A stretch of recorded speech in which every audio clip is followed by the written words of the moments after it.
Welcome back, Nick Lenz. It's Comic Corner Classic / Non-Classic. This episode number 1103 and Doubleshot number 1007.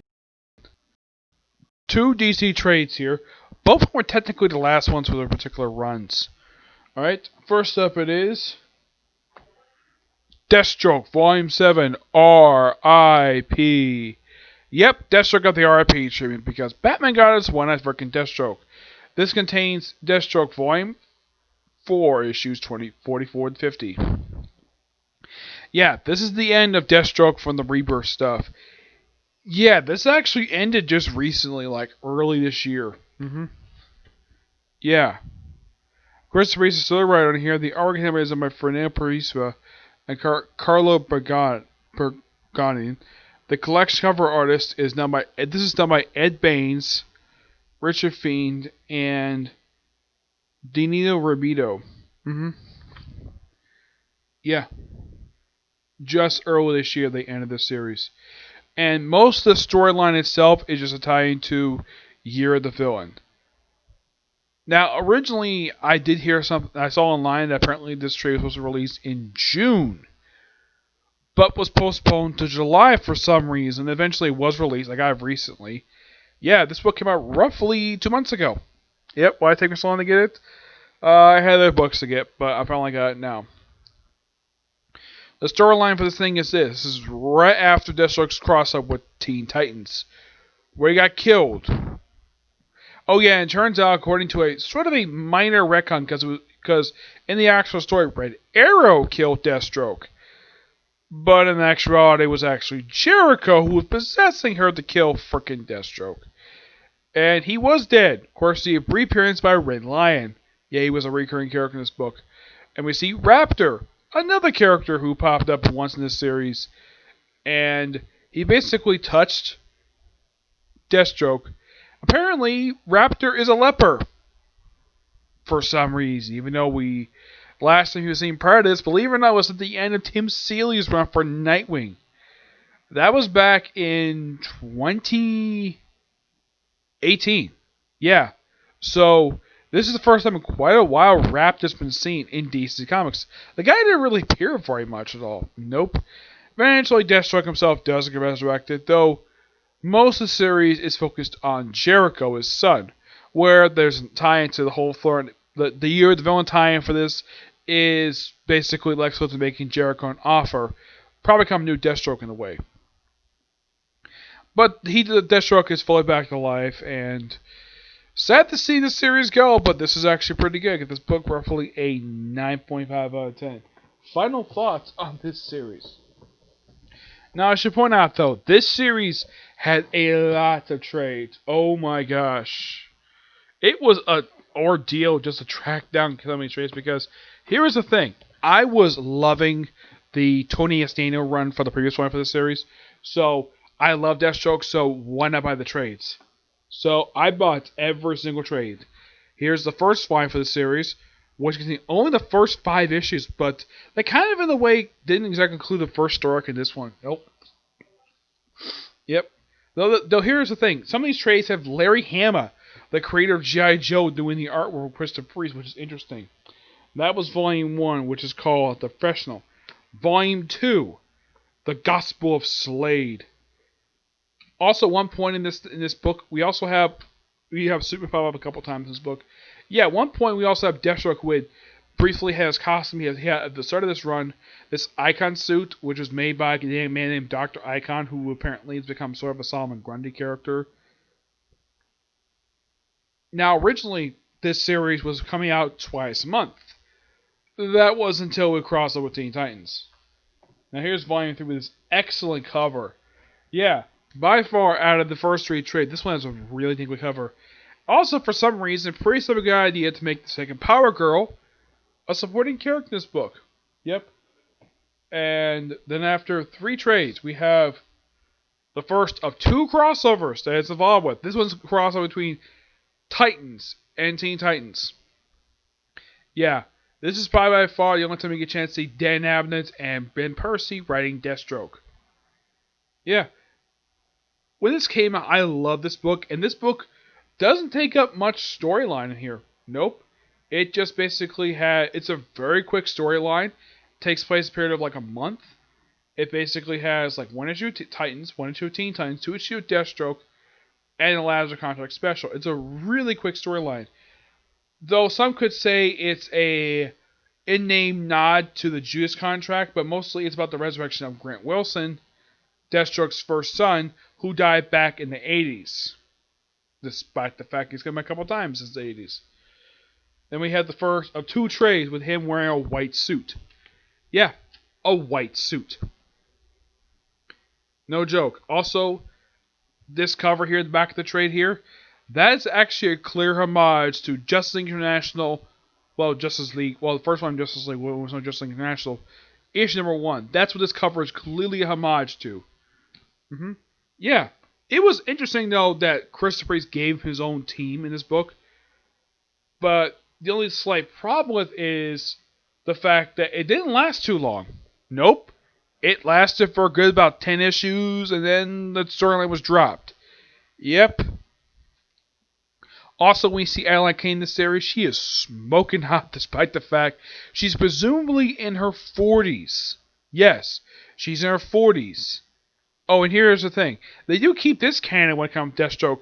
They kept the fact she's from a wealthy family. Basically, I like the fact Priest kind of made the original Marvel from George Perez origin story for Deathstroke. They kind of kept that canon. And they also restored the idea that Adeline is not the mother of Rose Wilson. It was some Vietnamese princess that Slade was protecting. So, yeah, clear nods to the Marv Wolfman run. This one by far was a storyline that when I first heard about this one, Batman vs. Deathstroke, I'm like, yeah, and why wasn't this a crossover with Batman? Clearly this was set up for that. Also, at the end of this, clearly we have Deathstroke and Arkham Asylum, but nope. Nope. Before we had that, we had this. Apparently, Scott Snyder and Christopher Reeve really wanted to work on this storyline. This was actually a great idea to do. Now, the storyline was basically, oh yeah, there was a fake DNA test that revealed that Deathstroke is the father of Damian Wayne. This is probably just get back at Bruce for rejecting Talia. But turns out, yeah, both Deathstroke and Batman agree. Bruce Wayne's obviously the father. Yep. And plus, you gotta love this cover art for this thing. I think this is Francis Manapul does this cover art. It's done by Lee Weeks and Brad Anderson. It was a storyline that definitely did need to happen, but surprising though, neither Tom King or even I'm trying to remember. Let's see when the story came out. I think, I don't think Tindy was writing the book at this point. No, I think it might have been Robinson who was writing the book at this point. Yes. And then you had the story that came right after that Volume 5 arc, Deathstroke Asylum. Which, here's kind of the strange thing when it comes to Deathstroke. A lot of people thought that this storyline right here might have been the end of the series. Or even this one. Nope, it continued to go further. Because apparently after that storyline led into this crossover. Which, I'm sure a lot of people are like, why the heck we have another one for? At least that, here's the thing. When it comes to this crossover, at least DC waited to do another one. Yeah, it only came out like a little over a year after the last one came out. First one I felt very natural, the fact that it happened. This one, where that one had basically a good build up to it, this had very little build up to it. Like, oh, Deathstroke Arkham Asylum. Let's go fight Deathstroke for a crossover. I'm sure that Christopher Reeve was looking forward to working with Ben Purse again. But then you hear like, wait. Who's this? Why are you here, Adam Glass? Where's Ben Percy? You're working with me, so deal with my own team. I like my own team. I like the previous team better. That's my gist of it when it comes to this. But, yeah. But then, right after that crossover, we had the trade I reviewed here. And that's the end of Deathstroke for the Reverse stuff. Yeah, that's simply the end of it. Yeah, the end of it. This run was really, really good. I thoroughly enjoyed it from beginning to end, lasting only just a few short years. Surprisingly, this lasted almost as long as the original volume. Some could say Krista Priest, you can say this run for Krista Priest's run for this book is sort of a mild love letter to Marv Wolfman run. And probably also to the mainly to the version that Marv Wolfman and George Perez created back in the 80s and who else period in the 90s. And here's kind of the strange thing comes to this. As soon as the series wrapped up, the next time you see Deathstroke is actually just came out. And it came out just last week, the second annual for Teen Titans. That's the next time you see the character, believe it or not. Yeah, and he's not wearing his mask anymore for some reason. Yes. Though I have to ask, now I heard rumblings for quite a while that Priest wanted to leave the book and end the book with the rumor was with Batman with either Deathstroke versus Batman. That was where he was. That's where one theory was they was end the book, or with Arkham. But the crossover with Teen Titans was completely unexpected, and just have an Aftermath storyline. And it's quite interesting though that Priest. I don't think he's done any or more. I don't know. I don't remember what book he's on right now, but if I could think of a book that he could take over right now for, I think he did do like a one shot recently, but that's it when it comes to Deathstroke. But if I could think of like any book for DC that he could take over right now, well, Batman Detective out of the question because they're both really good right now. I could see him writing Superman. Yes, I could see Christopher Reeves writing Superman because he actually did a really good job writing him in this book. I would not be surprised because since Bendis is leaving Superman, I would love if Christopher Reeves took over because I think he might be a good choice because I don't think he's ever written any of the Superman titles before, but he does have experience. He did write Superman a few times in Deathstroke, so why not? Another book he could take over is Teen Titans. Yeah. Because clearly he could write a lot better than Adam Glass could. Alright. Moving on to a different book. This is the first trade that collects We Are Robin. Collecting the first 6 issues of this short-lived comic book. Written and drawn. Now, the book is written by Lee Bardurio. That's who the writer of this book is. The artwork of this book is done by... that's better. A lot of different artists. This is done by Jorge Correa, Rob Hayes, Corey Ralph, James Harvey, and Carmine Garmico, who was he's one of the 2 main artists for Flash right now.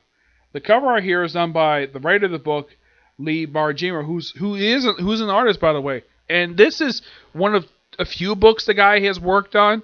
The only other book I can think of he's worked on that I have read was Joker, and he worked on the Lex Luthor Man of Steel miniseries. I think he also did Batman Noel. Yeah, I think he was the artist of that one too. The We Are Robin series. Pretty much is a series that came in the wake of the storyline Endgame and Batman, where Joker went on a rampage across the city, turned people into zombies. Yeah, it was kind of a weird thing. So, I guess that we have to have a group inspired by Robin, a vigilante street gang. And here's kind of the thing. There are 3 characters in this book that are recognizable. We have Duke Thomas, who is the guy you can clearly see on the cover. By the way, when the series wrapped up, he kept the jacket. He still wears it. I think the most recent time I think he wore it was actually his miniseries Batman the Signal. The only characters in this series that are familiar characters is Leslie Tompkins and the leader of Nest. We also have a brief appearance by a Talon. When I saw a Talon show up, I'm like, wow, a Talon! Something familiar! Instead of a bunch of no-name characters. Wow, okay. Yeah, and this is basically them starting their own, doing like their own street stuff, and they have a brief run-in with the chap at Batman, which, that's what a lot of people refer to the Jim Gordon Batman. They refer to him as Chappie Batman for some reason. I don't know why. Well, if you look at him, he kind of looks like Chappie from the film Chappie. Yeah, that's what he looks like. He only appears in like one issue. Like, here he is. Look, here's Chappie Batman. Yeah, that's what I heard a lot of people call him. Chappie Batman. He's basically Jim Gordon in a bat suit. Well, in a robot bat suit. Which, here's kind of the strange thing about this. When Jim Gordon wrapped up his time as, well, Batman, apparently basically Luke Fox, the son of Lucius Fox, actually took the suits and just made his own personal property. Yeah, that's simple gist of it of what happened with those particular suits. But this is an okay start to the series. Now, final thoughts to this particular series. Yeah, here's Volume 2, which has them deal with Jokers after the events of Robin War. Yes, this series is responsible for Robin War. Unlike, let's say, with the last major crossover with Endgame, which that was really good, Robin War. Oh boy, this storyline. A storyline that had more than one writer with it. You had Peter J. Tomasi, who wrote one issue of the storyline, along with Tim Seeley, Tom King. Lee Bedro basically got handed it, along with Ben Percy. No, not Ben Percy. I think it was Will Pfeiffer got handed it. Yep, Will Pfeiffer got handed it. Along with Scott Lobdell. Yeah, because of Red Hood Arsenal. It was a storyline that was completely pointless by the end of it. Yeah, the storyline was just basically, well, the We Are Robin gang meeting up with the actual people who've been Robin. Nightwing, Red Hood, Damian Wayne, aka the current Robin, and Red Robin, and working with them. Yeah, I like the premise of them basically training them, and then like the concept is simply abandoned partway through. And I thought this was really weird for the storyline. The fact that apparently the We Are Robin gang is not just a handful of people. Oh no, it's a gigantic street gang that looks like it take up like about 6 blocks. And also, who was clamoring for this group? Seriously. Now, here's kind of the strange thing when it comes to this group. Now, 2 of these characters, Cypher and Duke, have appeared since then. There was a couple of characters. It was at least 2 of them. It was, let's see, where are they? Here we go. Rinko. Yeah, she later appeared after the series wrapped up in Batman the Signal, where apparently she's dating Duke Thomas, one of like 2 women dating him. I kid you not about that. Yeah, that's kind of the strange thing comes Duke Thomas. Like, dude, pick a girl. Like, it's either her or it's Gotham Girl. Yes, Gotham Girl. A woman he had infatuation with that went nowhere. And the thing is, it's almost like writers of DC don't care about Duke Thomas at all. I get the fact some people don't like him because he's kind of forced on a lot of people. Harper Row was a great character. I like the fact Snyder created this character and he developed her, appearing several times throughout his run for Batman. I mean, she appeared in the very first issue of his run. And as far as I can tell, people responded positively to Harper Row because people liked the character. And I think a lot of people thought, I think Snyder thought people might have a good response to Duke Thomas. But apparently the reception was pretty mixed at best. And the guy first appeared in Zero Year, a storyline that, here's kind of the strange thing, okay?